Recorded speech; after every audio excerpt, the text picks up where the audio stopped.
regret when it comes to when I had my Terminator Cobra. I know there's some people that had some choice words in the comments when I sold it. So I'm sure those types of people are frothing at the mouth thinking, oh, this is the day. This is the day where he finally does a video on how much he regretted selling the Cobra.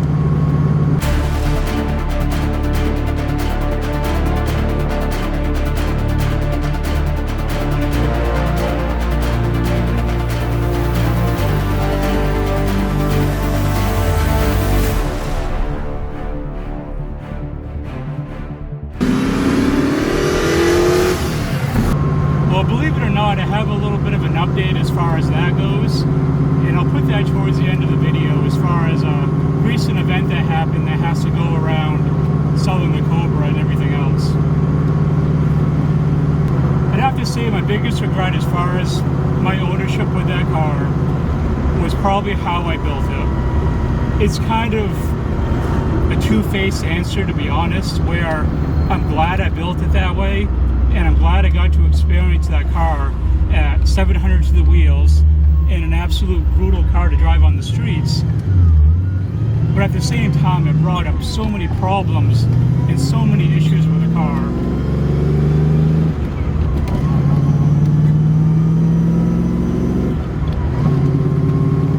I spent so much money on trying to avoid breakage with the car, upgrading parts so that I wouldn't break them down the road. The 26 spline input shaft, which of course then you needed a 26 spline clutch to go with it.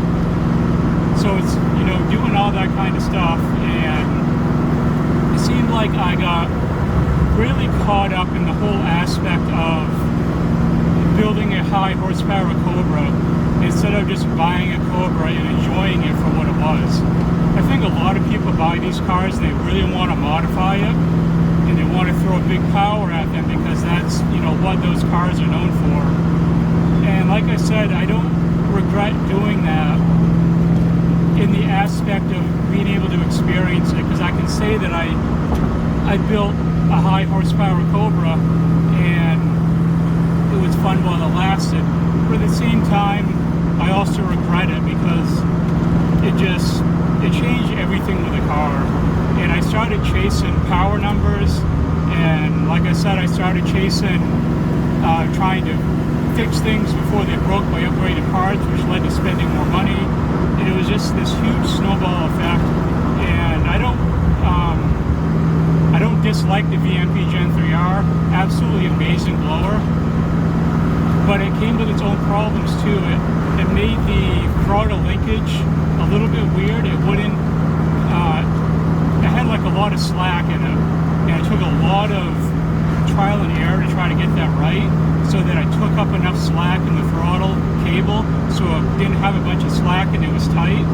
And it was just chasing things like that because of modifying it so far beyond what it originally was built for from Ford, regardless of having the built internals and everything else that it could support with a bigger power and bigger mods put on it. If I ever got another Terminator Cobra, the way that I would build it and the way that I suggest other people that ask me this same question, I have two people in particular. You most likely know who you are because you guys always watch the videos, and I've talked to you either through text or personally about this same issue, where you came to me after I did the VMP blower install, and you were like, and you both asked me, you know, I want to do a bigger blower, what do you suggest doing? Do a VMP, do a Whipple? And at the time I was like, you know, do a VMP, it's a great blower, it's amazing power with it. But if I was going to redo the whole build process again, I would keep the stock Eden on it, and I would suggest anyone that's looking to modify a Cobra that wants good power with it, do a ported Eden with a 276 pulley, exhaust, an intake, and a tune. You're at over 500 to the wheels, and that is a lot of fun, and it's a great street horsepower number to have, and it's really hard to beat that. That would be my advice for anyone that's stuck between big blower or the stock Eden. You can make good power with the Eden.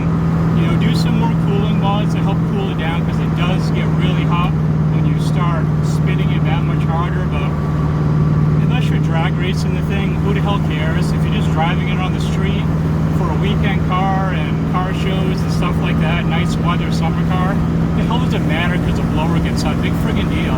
It doesn't matter. Okay, regarding the thing that I mentioned at the beginning about regrets of selling the Cobra, that's something that a lot of people will say. I read it, and I'm still in the Cobra forums, regardless of having the Fox body. I still love the Terminator Cobra. I hear so many times, you will regret selling this car when you sell it. That was coming from other people that have done the same thing. As far as my stance on that, as far as do I regret selling the Cobra, would I want the Cobra back if I had the option? Here is the honest, transparent answer to all of that. A week before filming this video will come out probably like a month and a half after actually recording it. But a week prior to recording it, I was talking to Aaron, the owner of the shop that I brought the Cobra to for a lot of the work. He offered to sell it back to me. He said, are you interested in taking the Cobra back and buying it back from us? We have too many cars. We're just looking to unload something. And he offered to me to buy it back. He sent that in text message. I could not send the reply text fast enough of, no, I'm not interested. You may be wondering why. And the honest answer to that is my time with that car was done. I think I had the shop do too much work to it. It didn't feel as though it was my car that I built. This Fox body is going to be different. I'm going to do a lot more of the work on this, a lot more hands-on stuff. And I just had kind of a disconnect with the car. I still love the cars as they are.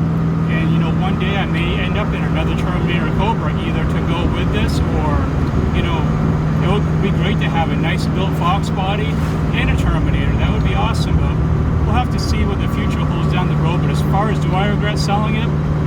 Nope, I don't. I'm happy to have this Fox body with the plans I have for it going forward and what I'm doing with it, and that's just the honest truth. And one other issue with why I sold the Cobra, for why I don't want it back, is I didn't know where I was ever going to end with that car as far as building it. It was pretty nuts the way that it was going, and it was only going to get more and more complicated and involved with the build. As a lot of people know, it needed valve seals.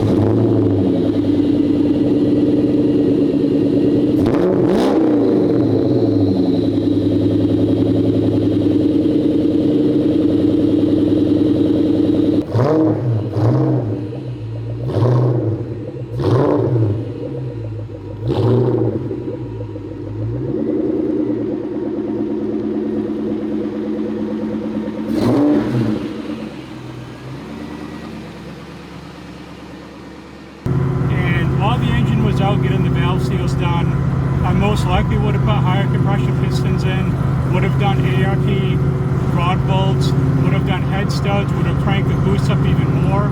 So it's like, where does that end with that car? And what power level was enough? And you may be thinking, well, you're building the Fox body to do the same thing. Well, that's different. I have a set goal that I want to do with this car.